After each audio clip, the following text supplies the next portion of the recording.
Thank you very much for staying on. Welcome back. Now, government is pushing for group insurance for all operators on the country's oil fields to lessen the impact of production shutdowns. The country is said to be losing millions of dollars as a result of recent freeze in production on the Jubilee field. Tullow earlier this year announced it is going to shut down operations on the Jubilee field for almost 3 months from September, and also the 10 field for 10 days. The oil exploration firm has already secured insurance for its operations to reduce the impact of the shutdowns. However, the same cannot be said for the Ghana National Petroleum Corporation, GNPC. But Deputy Minister for Energy, Dr. Mohammed Amin Adam, tells Joy Business it is engaging Tullow to address the problem. Investment Tips is brought to you by Daffing Finance, Deposits, Investments, Borrowings and Advisory. The Modified Life Cycle and Investing Prime Work Life. In your prime working years, you're likely to spend less than you earn. This stage is most ideal for more savings and investment. Remember to increase the amount of your investments consistently during this period. If not, the ideal situation should be 60% of your income could be on living expenses, food, shelter and clothing, 15% on debt repayments, 10% on charity, donations or religious activities, 10% into savings or investment portfolio, 3% on insurance needs if required by circumstances, and 2% on others.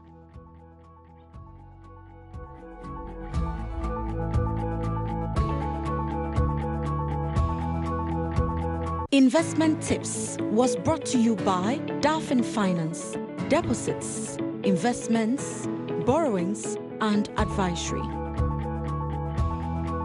There is no doubt that the shutdown will lead to some revenue losses on the government side, but also on the side of the companies that are involved. But as you rightly said, from the onset, these companies have been commercially minded, which as a nation we haven't been able to do. And therefore they have the business interruption insurance, which will help them account for their losses. But we don't have that. There are discussions ongoing about what we will do in future, whether we should not have group insurance taken against such unforeseen negative consequences. And therefore, if we have group insurance, GNPC will also be covered so that revenue losses on the part of the state can also be recovered. So these are discussions that are ongoing. But I think that from the beginning, GNPC should have also taken insurance. We want to correct that. And this is why we are discussing the possibility of a group insurance. If we don't have the leverage to take an insurance on our own, we can leverage the strength of the partnership to take a group insurance. And so these discussions are ongoing at the moment. Let's come to Sankofa and their concerns about whether the infrastructure is in place for the whole reverse gas system that they are trying to do to ensure that we really benefit from this field. What have you done to ensure that the expected benefit that comes with this field coming on stream, it's really realized? Well, I think that the reverse flow project has been unduly delayed, although we have not exhausted the time for the flow to play the role it is supposed to play, and that is allow us to transport gas from the west to the east. But while we are focused on getting the project done, one outstanding issue which we wanted to resolve was the tariff for the transportation of gas. And as I speak to you, we announced last week that GNPC has reached an agreement, a tariff agreement. Now, government will today try to raise some 300 million Ghana cedis through a 3-year bond. This bond sale would be handled by the Bank of Ghana, unlike recent auctions that were managed by some commercial banks. George Wiafe has more. Today's auction will be the first bond sale for the third quarter of this year and is part of several papers that government will be issuing for the next 3 months.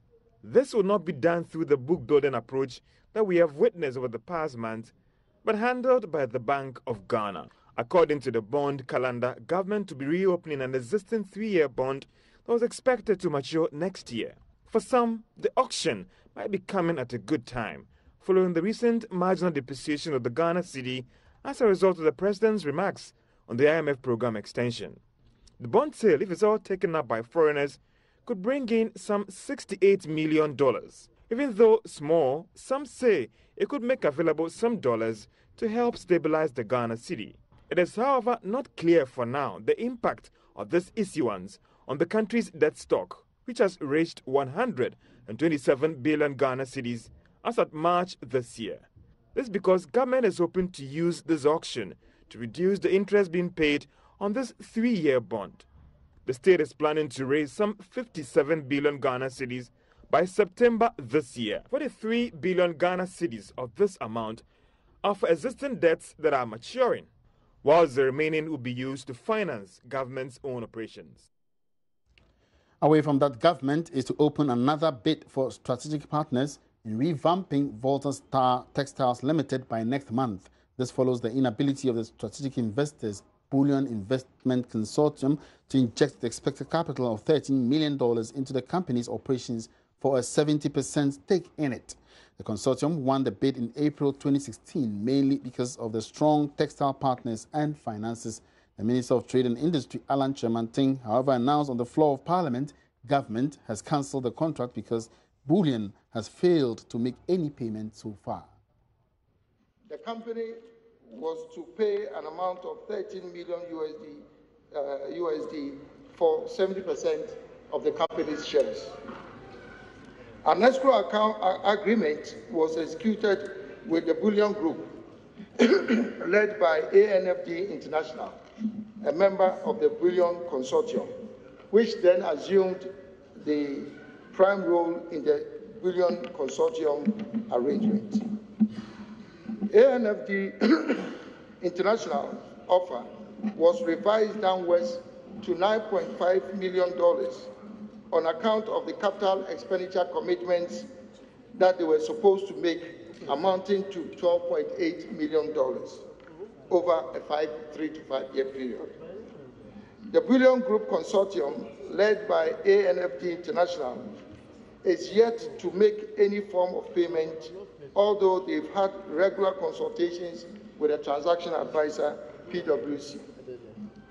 AFND International proposed that they would make payment by the end of May 2017, but has failed to make any payment to date. Mr. Speaker, against this background, the Ministry, in consultation with a transaction advisor, has decided to abrogate the contract with the Bullion Group Consortium and reopen the tender process to other potential investors. The process is scheduled to commence at the beginning of August this year. Thank you, Mr. Speaker. Meanwhile, according to an evaluation conducted by international auditing firm PricewaterhouseCoopers, the company requires at least 20 million Ghana cedis to be viable, given its total debt of 13.4 million cedis as of May 2017. Mr. Chemanting says the company would also be considered for government stimulus package.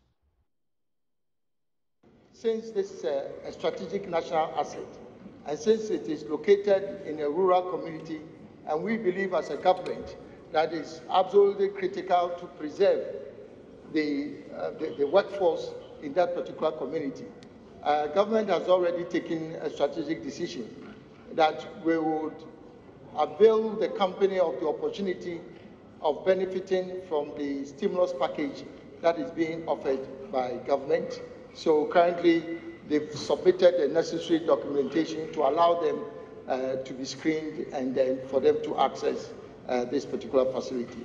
I would also like to add, Mr. Speaker, that technically speaking, they also qualify to become a district enterprise. looking at the criteria that we've set. And so at the appropriate time, they would also be considered for support under that program. You're live on the marketplace. Now, under the distinguished patronage of President Akufo-Addo, the Ghana Investment Promotion Center, GIPC, has launched the prestigious Ghana Club 100 Awards. The 16th edition of Corporate Ghana's highly anticipated awards is themed Industrialization, a tool for job creation and accelerated economic development. The theme is in line with government's vision to use manufacturing through the One District, One Factory initiative as an economic development and job creation tool. The GIPC also intends to use this year's edition as a platform for promoting partnerships between Ghanaian manufacturers and their foreign counterparts, as well as showcasing Ghana's industrialization potential and its impact on employment creation and skills development. The Ghana Club 100 Awards this year is being organized by the GIPC in partnership with the EY Group, formerly known as Ernst & Young. I'm sure you've heard the president say many times that we need to transform this country from one predicated on the economy of this country, predicated on the export of raw materials and resources into one of value added and industrialization. And therefore, this year's Club 100 event will be to also put out the message in another way that, yes, we are looking for companies that will industrialize, will add value to our raw materials, and not just those who export the raw materials. And so we encourage all those who have done that to participate actively.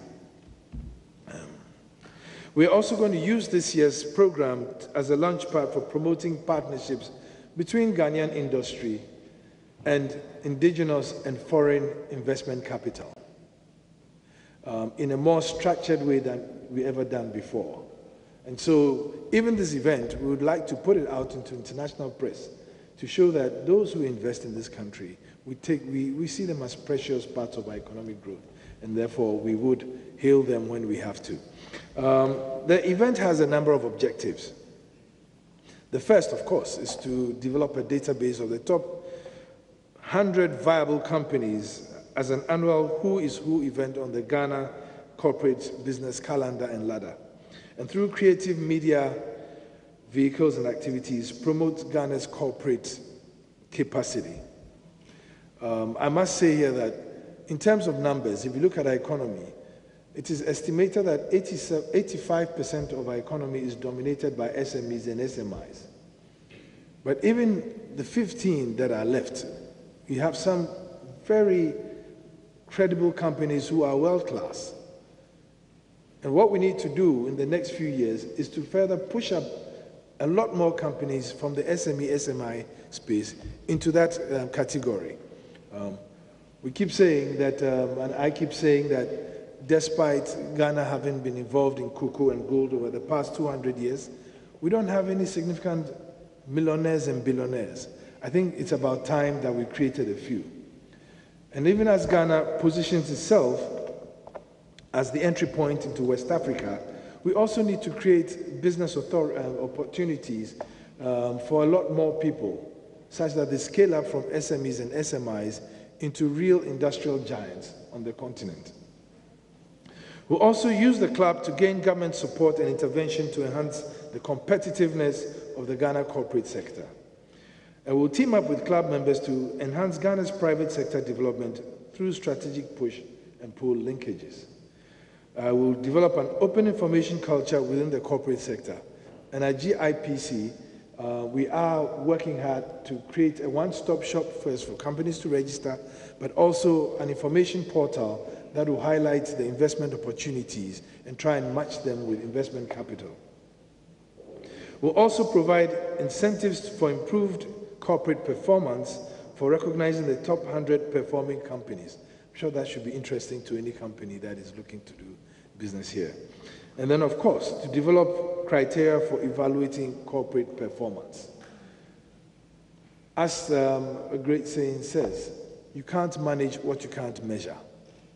So it's important to recognize what they do, how they do it, and then where recognition is necessary, we give it as a way of enhancing our corporate culture.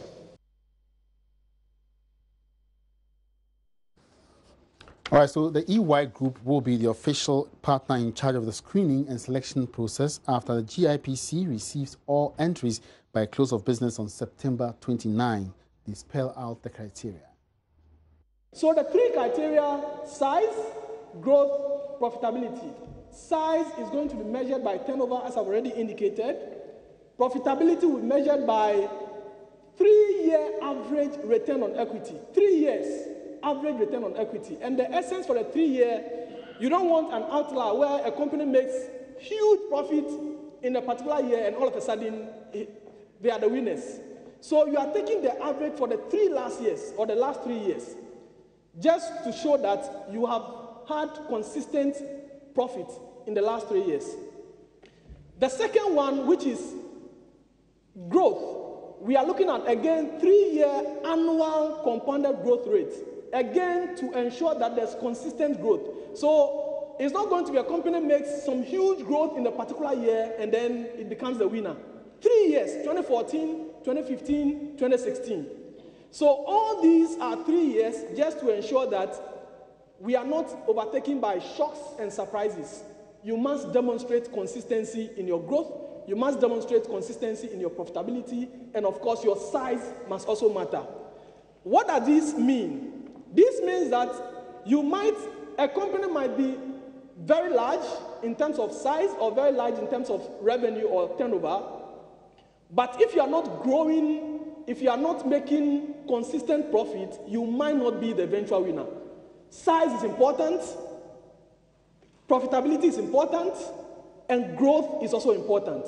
Now, in terms of the weight we assign, just like CEO mentioned, size takes 40% of the mark. So, yes, we acknowledge that the bigger your size, the bigger opportunity for every Ghanaian, and so 40%. So if you're a bigger company, before we start, you have 40%. I mean, waiting for you. Growth takes 30%, and profitability also takes 30%. Now, how do we go about this? So we start the process by ranking all companies who submit their financial statements on each of these criteria. So for each of these, size, profitability, and growth, we are going to rank the companies. So you could be first on size, another company could be first on profitability, another could be first on growth. And then we assign the weights, 30% size, 40% size, 30% profitability and 30% growth, and then we aggregate or what we call consolidate. The eventual winner would have done better on all of the three, I mean in terms of aggregate, before you become the eventual. All right, so the EY Group outlining the criteria for which any company can participate in this year's Club 100 Awards. Meanwhile, the Ghana National Chamber of Commerce is excited about the theme and focus of this year's Ghana Club 100 Awards and welcomes the challenge thrown as well as the opportunities that affords the business community. I believe that the Ghana Club 100 is an initiative that is helping business operators to grow and also to be able to expand. For us at the Chamber, we are embarking on a lot of capacity building for our members and, for that matter, business operators in Ghana to be able to keep up with the pace and be able to expand. You need to do things differently if you want different results. So our objective is to bring them up to speed with modern trends, international business practices, so that they'll be able to do the right things and be able to get better results going forward. Now, last year's winner, Newmont Ghana, had a brief word to share to encourage further participation in this year's awards. We at Newmont rely heavily on our employees and business partners, our most important resources in the achievement of these objectives. We strive to attract the right talent, train, motivate, and align employees to deliver superior performance in line with our business strategy. Our employees are empowered to deliver their best and appreciate the Ghana Club 100 Award as recognition of their hard work and commitment to delivering on our strategy of high performance and operational efficiency. I would like to encourage all Ghanaian businesses to achieve their best possible in building and maintaining more world-class businesses right here in Ghana. We congratulate the Ghana Investment Promotion Center in establishing and sustaining these awards. They do indeed serve to encourage us to do our best and to give of our best to this nation of ours. It is our hope that these awards will continue to encourage and promote our collective efforts to improve Ghana's businesses and our important contributions to the growth of our nation's economy.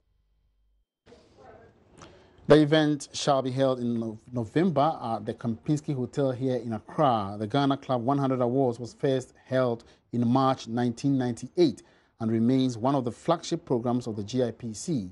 The event ranks the top 100 companies in Ghana whilst encouraging and nurturing the private sector to develop as well as better position them to compete internationally. Away from the Ghana Club 100, managing partner of the Benti Angel Letter and Ankoma law firm Ace Ankoma has called for the consolidation of smaller law firms in the country. Sharing his thoughts on JoyNews' business leadership show, The Executive Lounge, he explained the importance of consolidation in the law field and the greater opportunities to be seized when resources are pooled to create bigger firms. We will have to grow, and then we will have to compete with artificial intelligence. Some lawyers do not like it when I say these things, but our competition is really is ultimately going to be computers. But we need to start consolidation of law firms. Our practices are a bit too small, a bit too niche to take on the big jobs. Look, a typical oil contract, they go through all the prospecting and then they have to drill. It's about 15 mini contracts, about 6 main contracts running to hundreds of pages. If it's given to you, it's let's even say it's 1,000-page. When are you going to finish reading it and give the legal advice? You need to departmentalize, you need to specialize, you need people in who do just that job and can advise on it. But what happens is that we do not get that it's a consolidation. And so we are quite a lot of individual lawyers living well, we're living okay, but the big ticket matters because we don't have the capacity. English law firms get it, South African law firms get it, and they do the work. Now to the Ashanti regional capital, Kumasi. Over 8,000 trainees have received support from the Council for Technical Educational and Vocational Training Institute, CATFET. Here's more in this report. The basic scope of the project is to equip the private sector to be able to create jobs and drive the national economy. You are the best. Here is Dr. Yao Osai Aduchum at the launch of the program in Kumasi. The GTVP is being rolled out in 4 regions, after which, based on a successful pilot, it will be implemented nationwide. The regions for this pilot include Ashanti, Volta, Greater Accra, and Northern Region. The projects will focus on providing training for master craftspersons and apprentices who work in the following areas: cosmetology, consumer electronics, automotive repair, welding, tailoring, and dress-making sectors. The initiative by the government of Ghana further epitomizes its advanced commitment to making education, especially technical and vocational education, attractive and accessible to all Ghanaians. We strongly believe and affirm that technical and vocational education is the driving force of our industrial and economic development. Facilitators at the forum were upbeat. Improved skills and capacity of the youth from such projects will reduce overdependence on government for work. Grace Ame Obeng is Chief Executive of FC Group of Companies. And so for me, this project is a heartwarming one. It's been long overdue. The trade associations are very grateful. The schools are very grateful because it's going to fill our classes and we are going to deliver quality training because there's going to be serious monitoring and evaluation at the end of the program. Kumasi Metropolitan Chief Executive Osai Asibienchi pledged the Assembly's support to make the project successful. It is therefore not surprising that COVID decided to hold this event in Kumasi. Nana Chairman, the project is also coming at a time when most artisans are lacking modern skills to remain competitive and productive in this fast-moving, technology-driven world. This is therefore a great opportunity to develop the skills of our artisans so that they can be innovative and competitive in their respective industries. Ladies and gentlemen, we wholeheartedly embrace these projects into Kumasi. I wish to assure government of the unflinching support of Kumasi Metropolitan Assembly towards ensuring that our artisans benefit tremendously from the projects. Some technical and vocational apprentices at the launch shared their excitement. So it is also going to help those who are already trained. They would come in and then they would study. They will come back to the school and then come back to the training institutions and study so that they can standardize their level of delivery. That's for the trainees, the trainers to the trainees. And for the trainees also, it will create more job opportunities for them. Nanas and Sumensa reporting. And that will be it for the Marketplace for today. It's been so good having you on board the Marketplace from Monday to Friday, and I hope you did enjoy every bit of it. Make a date again next week for more interesting developments in the world of business. My name is Emmanuel Apuachi. Have a good afternoon and have a great week.